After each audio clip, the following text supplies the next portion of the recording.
I'm High Heel Knight. Welcome to my channel. These are my thoughts on the 5th episode of Star Wars The Mandalorian. As always, there are spoilers in this discussion video. You have been warned.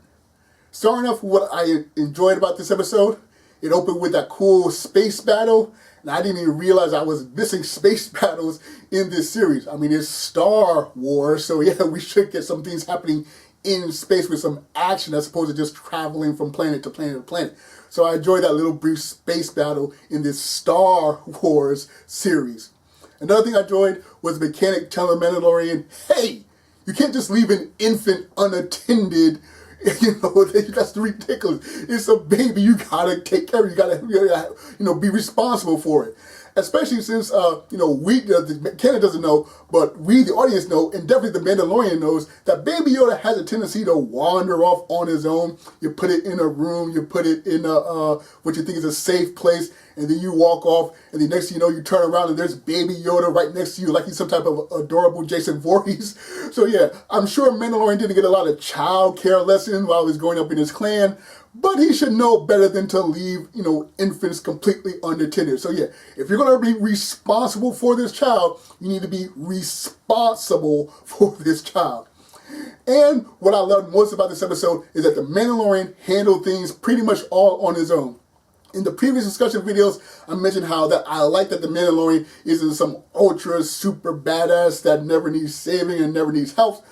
But at the same time, he should be able to handle things all on his own. So in the space battle, he handled things on his own. At the end, he's handled things on his own by tricking that wannabe bounty hunter. And even when he and the wannabe bounty hunter were teaming up to take down that assassin, he took the lead on the mission. So yes, in this episode, Mandalorian handles business all on his own. I enjoy that. Now, as far as things I didn't like about this episode, wow, there's a lot of things I can complain about this episode. First of all, the ship needs to be repaired again. Yeah, the Mandalorian leads a dangerous lifestyle, but still, I don't want ship repair to be something that happens every other episode. We only got 8 episodes. Ship repair shouldn't be something that constantly recurs every other time, like some type of running joke. Another thing I didn't like was that the characters are inconsistent. First of all, we got the Mandalorian who hates droids so much that he won't even let them help repair his ship. The faster you get the ship repaired, the faster you can leave because you are on the run. But no, he doesn't want the droids to touch his ship. Yet when he goes to the cantina, he sees the bartender droid and just walks right up to the bartender droid and starts talking to him. I was like, what was that whole, I don't want to be with droids anymore? And in the first episode, he worked with the IG droid because the IG droid was already there, shooting up the place, so he might as well work with it. But it's being pretty clear in this series, he doesn't want to deal with droids, so he'll be driven by droids, less interaction with droids as possible. So when he looked in the cantina and said, okay, let me find another cantina that doesn't serve droids here, or at least ask, hey, where's a place that doesn't serve, droids or whatever? But no, just walks right to the droid and starts talking. And on the subject of character inconsistency, we have that young wannabe bounty hunter. So he's smart enough to know that he can't handle taking down a super assassin on his own. He needs some help with someone very experienced.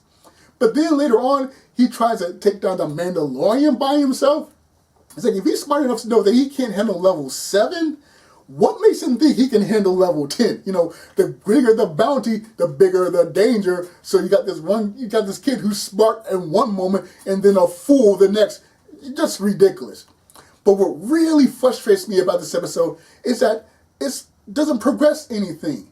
A lot of people online complaining about the 4th episode felt that it was filler. I didn't think it was filler because even though the story didn't progress, the Mandalorian progressed. He got the moment to relax. He got the moment to have some camaraderie with a fellow warrior. He developed a potential love interest. And even Baby Yoda got to interact with some children and just, be themselves, and learn about who they are and just, a moment to breathe. So while the story doesn't progress, the characters progress. But in this episode, where we started is pretty much how we wind up at the end. Okay, the Mandalorian is still on the run. We know next to nothing about Baby Yoda. 2 out of the 3 characters we're introduced to are killed. We don't even get a cool, memorable line like, I have spoken, or this is the way. No, we get nothing. This is just completely pointless. You can take this out of the franchise so far, it will affect nothing. Now, this episode was written and directed by Dave Filoni.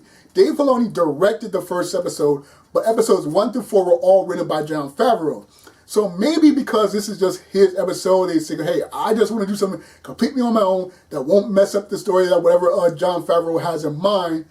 But again, we only have 8 episodes. We can't waste time. The story needs to progress. The characters need to progress. The lore needs to progress. And the only thing that progresses in this episode is that we learn that, hey, there's at least one cantina in Mos Eisley that serves joys.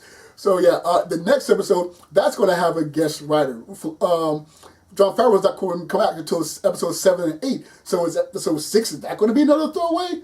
I hope not.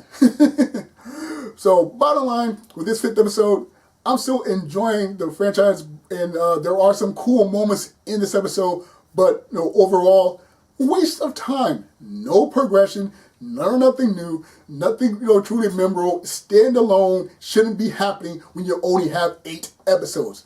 So with that said, I unfortunately must skip this episode of The Mandalorian, the angry, frustrated emoji.